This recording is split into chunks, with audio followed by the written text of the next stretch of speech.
This is way too much matcha for this economy. Hi everyone, it's Tash and welcome to another recipe video. And today we are going to be making a naked matcha double cheesecake. Timestamps are down below in the description if you want to skip the initial blah blah, but stick around if you want to hear a little bit about what we're making first. This is inspired by a Japanese cheesecake. It was originally made by a cafe called LeTAO, which is in Otaru, Hokkaido, Japan, and I believe its original name is double fromage, which is French for double cheese. The original cake has a base layer of super light sponge cake, a second layer of baked cheesecake, and a top layer of no-bake cheesecake, and then the outer layer is spread with a little bit of whipping cream and then loads of sponge cake crumbs are packed on. I, however, as usual, was feeling a little lazy. And I haven't quite gotten over my love for Basque style cheesecakes. Those are cheesecakes that are baked without any crust or any base whatsoever. And of course I will never get over my love for matcha, so I decided to make a naked matcha version. That's a matcha double cheesecake without any base or any of the cake crumb coating. So with all that said, let's go to the kitchen and see how it's done.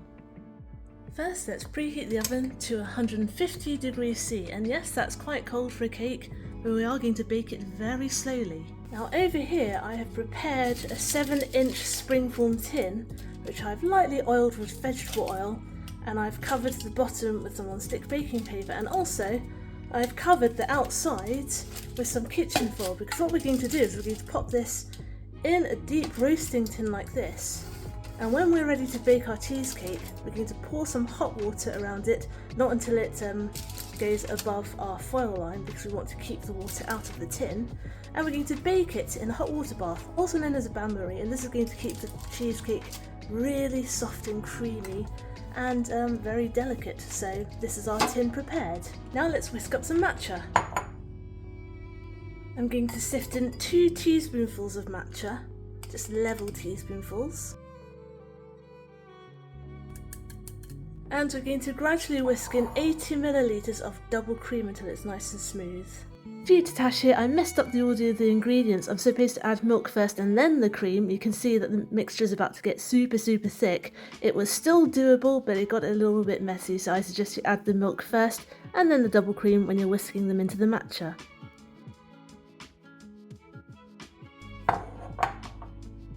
And we're also going to whisk in 50 millilitres of milk, just to make sure it doesn't get too thick.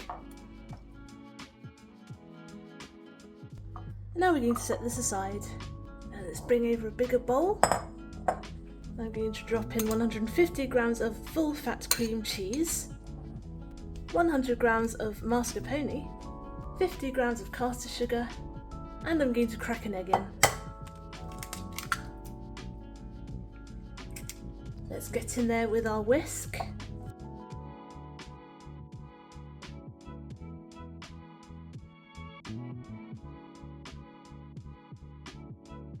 And finally I'm going to pour in our matcha mixture. I'm going to scrape that in because remember, matcha is expensive, we don't want to waste any. And let's give that a good old mix too.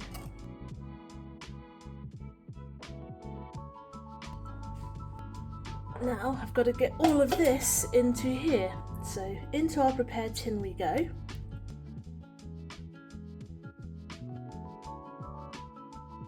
And what I like to do is I like to put a little towel down because this looks bit's going to be noisy, and to even out I just give it a few taps, and this makes sure there are no air bubbles in there either. Right, let's pop this in our pan. And now that we've smoothed out our mixture in our pan, all we need to do is pour some hot water in our water bath. Remember, we don't want to get the hot water above the foil because we don't want to get it in our cake tin. It should be okay if that happens because this is a springform tin, it's quite solid. But you never know with these modern tins. I found the most recent ones I've bought, because my old ones gave up the ghost, aren't quite as watertight. So, foil for insurance. Get our freshly off the boil water.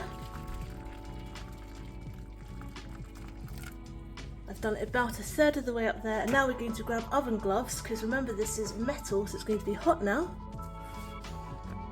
And we're going to pop this in the oven for a whole hour. I'm going to check on it about 15 minutes in, but it usually takes a whole hour to slowly bake, so I will see you then. Here we are, it was 55 minutes, and as you'll notice, if I give it a shake, it jiggles. That's exactly how we want it. Right, now we're going to let this cool down completely before we do anything else. And because we haven't used any flour to bind the egg with the fat in this cheesecake, it may leak liquid a little bit, so I'm just mopping them up with some kitchen towels. If you have a different style baking tin, then you can just put the kitchen towel underneath to mop it up as it cools.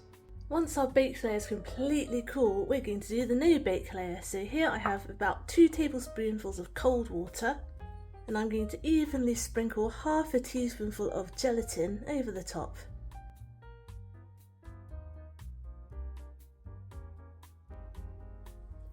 And we're just going to let this soak for a minute or two. Now we're going to prepare the matcha part of this recipe.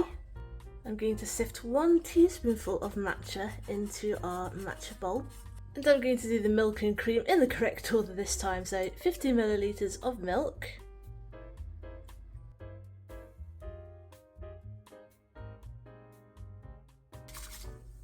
And I'm going to add 50 milliliters of double cream. And that's our matcha mixture. Turn the heat on to medium, and we're going to add our milk cream matcha mixture in. And we're going to add 15 grams of caster sugar. I'm just going to give that a little swirl around. And we're just going to wait until this is just about steaming hot, but not simmering or boiling. There we go, that didn't take long, that is just steaming. I'm going to switch the heat straight off. And we're going to plop in our soaked gelatin.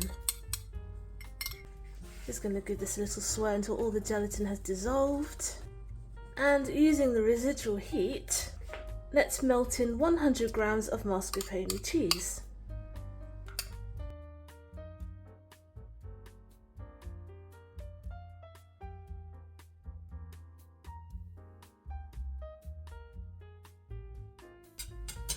And now we're going to let this cool down to room temperature. Once our topping mixture is at room temperature, I'm going to rescue our cooled base cheesecake. Actually, this has been in the fridge. I'm making the top part the next day because I ran out of time yesterday. This is already a bit chilled. And we're going to pour the top straight on.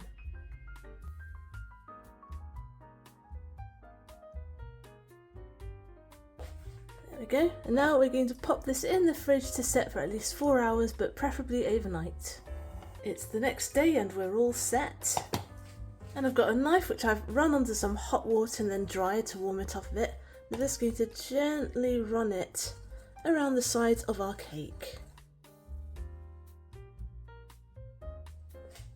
Now let's release the cake. Lovely. And I have a plate over here. I'm just going to lift it onto a plate, and hopefully that baking paper that we put underneath should make this relatively easy. So let's get the spatula under that paper.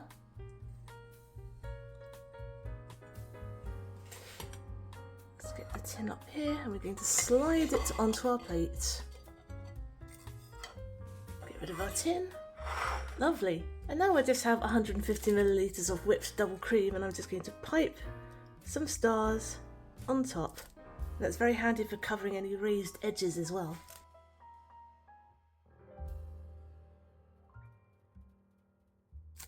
You probably only need 50 milliliters of double cream, but it's much easier to pipe when you have lots more.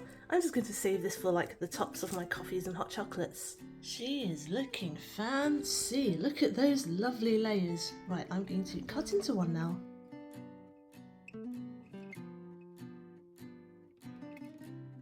She's naked, but she's rocking it. Really perfectly piped swirl of cream, even if I do say so myself. I'm going to go straight in. Cheers!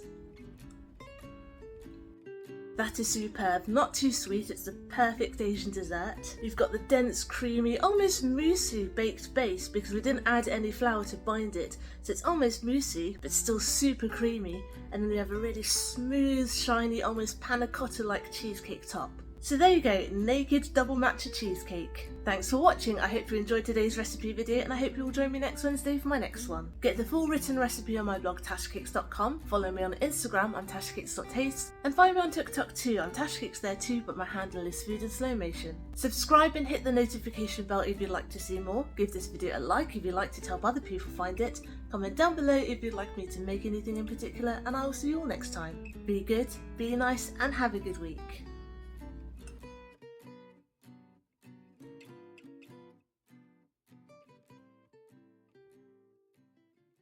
If you're wondering why I have a cling filmed plant pot up there, it's because I'm growing violas.